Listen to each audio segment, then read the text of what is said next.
And a man accused of shooting a Macon teen Tuesday now being held without bond.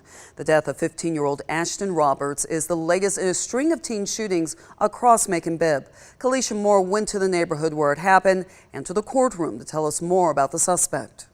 The story of crime in neighborhoods is one told far too often. But after a 15-year-old was shot and killed, residents in South Macon are calling for alternative solutions. I got 2 or 3 lights running from a drop cord hooked to my front porch, so we'll have a light out here in the street. Now, I ain't went on the north side and seen that. Lewis Jones has lived on Pinson Street for 5 years.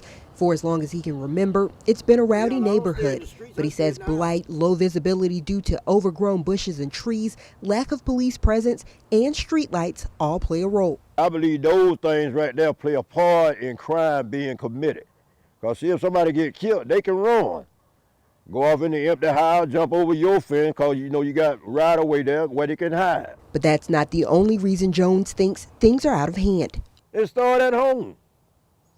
And then if mama and dad ain't doing right, then the children ain't gonna do right. You gotta have some leader. You gotta get some strong leadership.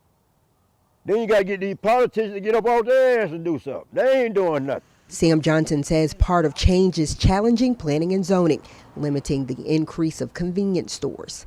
Someone need to say, well, not here.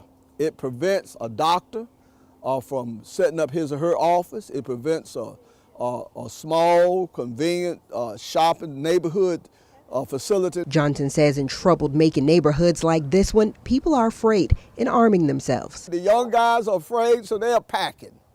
The middle-aged guys are afraid, so they are packing. The older citizens are afraid, so they are packing. So everybody thinks it's the Wild West, shoot before I get shot. In Macon, Kalisha Moore, 13 WMAZ News. An accused of killing Roberts appeared today before a Bibb County magistrate judge. Algie Bryant is being held without bond in the Bibb County jail, charged with murder and several other charges. Investigators say he shot the teen from the backyard of his Pinson Street home. An arrest warrant says they found marijuana, lights, scales, and other marijuana growing equipment inside. They're calling it a grow house. The sheriff's office says they're still investigating.